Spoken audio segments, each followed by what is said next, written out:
Hey guys, Anthony here. So I'd do a little mail call. Of course, if you watch my latest update video, you saw me run these two beauties. These two SD70M2 Furexes. Picked these up from Yankee Dabbler. I think when I mentioned the price in the update video, I kind of got it all wrong. I think I said I paid less than $170 for them. I ended up paying, I think, $175, which was the right number, but which I thought was a great price for these two DCC motors here with sound. And one of the things that I was going to tell you is that this is my first Tsunami units, and so I'm going through the instructions, reading how to start them up, etc., etc., etc. How to start them up part, I guess I didn't get. I did not realize that you put them on the tracks and they just fire up. So now I know why people were talking about putting on-off switches on in their diesel yards, so that when they turn the layout on, everything that all their diesels don't fire up if you got these Tsunami decoders, because these are my first two. All my ESUs, you press F8 to start up and shut down. These, they just start up. So that was sort of a surprise to me. I didn't realize was going to happen. Another thing I got for Christmas for myself, and I am hoping this is showing up in this video because I can't see, is this downtown appliance. I don't know if I'll use it for an appliance, but just another building I plan on using in my downtown scene that I talked about last night. This box may have been on the layout, I'm not sure, but anyhow, it's part of my mail call. The rest of the stuff is pretty basic, except for one thing. I grabbed this Woodland Scenic vacuum. I had thought about getting this, I don't know, probably about a year ago, but I was like, it probably is not that great, etc., etc. But then I saw Chris at Go Via Go Home. He did a review of this thing, and I was like, he convinced me to go ahead and get it. So I grabbed this as one of my items. Of course, you saw some of the road stuff I had laid out in my video, my update video, so I needed some more paving tape. I have a little bit, but not very much. The rest of the items are basic, not basic, but they're on-off switches, for the just plug system, another expansion hub, a lights and a hub. These port sharing devices are pretty cool. You plug these into one of the hub plugs, and instead of now having only one light you can use, you got 1, 2, 3. You can plug in four lights into one. So those are pretty good. I like those, using that. I think it's just more of the same in here. A few more lights and another on-off switch, stuff like that. So just some of the basic Woodland Scenic stuff. Part of my other mail call is watching John Arthur and Stephen Bennett do scenery. I splurged and went onto Scenic Express's site. Got me some different briars. In the south, there's a lot of briar patches. These are all briar patches. I don't know if the glare is killing you, but you see, I won't come in, go out. But they're just different shades of the same briar patch. Also grabbed some of these mats. See how they work out? Different mats. This one's a meadow weeds. This one is wild shrubbery. And some more weeds. Weeds and wild shrubbery, that's what those all were. Then I also grabbed, probably my big head is coming into the video. What is this called? These are bushes. They're different shades of bushes that you can get. I don't know how well this is coming through the plastic, but these are ones with white flowers on them. yellow flowers on them, and these were just plain bushes. So that's my, oh, also watching, I forgot Ink Rail's name, but it's Ink Rail's. He was using this flex paste. I had never seen it used before, where he's going to do his water scene. So I saw that and I said, well, I'll try that out too. So got some flex paste also from Scenic Express. So, mail call over. Now I'm going to tell you a little bit of, making a mess, of Looky what I found. I was collecting stuff way before I actually started building a layout. And I found this container, not found, well, it was a container, I knew it was there, but didn't know what was in it. So I finally went in this container. It's been sitting in there for 5-6 years, not unopened. And I did not realize I had model railroad stuff in there. So I opened it up and I found out that I have a Walters 70-foot thrall double stack car set. This is one of those you have to assemble, which I don't think is too bad. I'm assuming 70-foot means 70-foot containers. I don't have any containers to put in these. I don't think I do, unless they're hidden somewhere, I don't know. So I can do a stack train. Also, I found these Gunderson, oh, what do they call these things? Gunderson maxi trailers, maxi 3s. I think these hold vans and not containers. Maybe containers, but anyhow, I'll figure it out because I've never really been into much intermodal stuff. But now I can, I think I could make me up an intermodal train and have these two aces pull these things, pull up my intermodal train. Now, the real thing, what I ran upon, is this.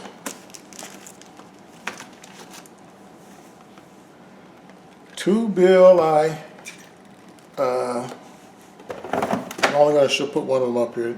Well, I'll show both of them. Two BLI DCC Paragon 2 SD40-2 high hoods, Norfolk Southern. Totally forgot I even had these. They were packed away. Packed away, can you believe that? Never been opened, never been on the tracks. Two of them, different road numbers. 3223, 3218. Now, ain't that a surprise? This is an awesome present too. So, oh man, I will not be buying any more engines anytime soon. Alrighty. So much for the mail call. I'm gonna do a little addendum to my update. So, because there were things I did not talk about on my latest update because I didn't want it to get too long. There was a little bit more work I did on the layout, so I'll show you that right now. Hold on.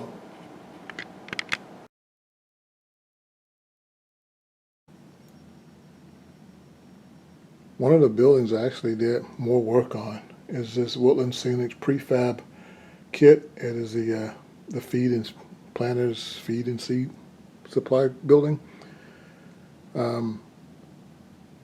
What I tried on this one is that I sprayed it with a primer, a white primer. Then I kind of dry brushed the red paint. It's just some regular craft paint, red brick, I think it's called, red brick. Just kind of dry brush that on to see if how that looks. I think it came out pretty good. Get a little closer here. You know, that's basically dry brushed on different. Some places you can tell I got more paint than others, but it kind of gives it its own weathered look. And I didn't have to go back in and put a wash on to get down into the mortar joints that way.